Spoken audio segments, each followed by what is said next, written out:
జయశంకర్ భూపాలపల్లి కాళేశ్వరం ప్రాజెక్టులో Kannepalli pump house రెండో gate వద్ద బీఆర్ఎస్ నాయకుల బృందం ఆందోళన చేపట్టింది.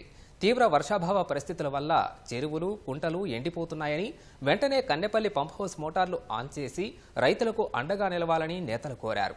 ప్రభుత్వానికి వ్యతిరేకంగా నినాదాలు చేస్తూ మోటార్లు వెంటనే ఆన్ చేయకపోతే తమ పార్టీ బృందమే ఆన్ చేస్తుందని హెచ్చరించారు.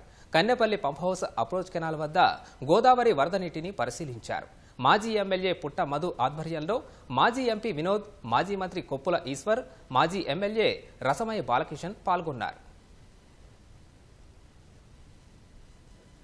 టీఆర్ఎస్ పార్టీ పక్షాన కన్నెపల్లి పంపులను స్టార్ట్ చేసి నీళ్లు ఎత్తాలనే ఉద్దేశంతో ఈరోజు పిలుపునివ్వడం జరిగింది. నీళ్లున్నాయి, నీళ్లు ఎత్తే అవకాశం ఉన్నది. నీళ్లు ఎత్తి మొత్తం రిజర్వాయర్లు, చెరువులు నింపే అవకాశం ఉండగా కూడా కావాలని నింపుతలేరనేది మనకు తెలుస్తున్నది. ఇలా ఈఎన్సీ తోటి చెప్తే మాట్లాడితే, నేను వినోద్ కుమార్ గారు మాట్లాడితే కూడా ఏం చెప్తున్నారంటే, ఎన్డీఎస్ఏ రిపోర్ట్ ప్రకారం మేము ఎత్తరాదు అని అంటున్నారు. ఎన్డీఎస్ఏ రిపోర్ట్ కూడా ఏం చెప్పింది, మీరు యాజమాన్యం దాన్ని రిపేర్ చేసుకోవచ్చు అంటే, యాజమాన్యం అంటే గవర్నమెంట్ ఆదేశిస్తే ఎవరైతే ఎల్ఎన్టీ సంస్థ ఉన్నదో వాళ్ళే దాన్ని రిపేర్ చేసి ఇస్తారు. కనీసం ఒక వారం రోజుల గడువిస్తున్నాం. వారం రోజులలో కనుక కన్నెపల్లి పంప్ హౌస్ ఆన్ చేసి నీళ్లు ఎత్తకపోతే, రిజర్వాయర్లు నింపకపోతే, చెరువులు నింపకపోతే టీఆర్ఎస్ పార్టీ పక్షాన ఖచ్చితంగా మరి పెద్ద ఎత్తున నిరసన కార్యక్రమాలు చేస్తాము.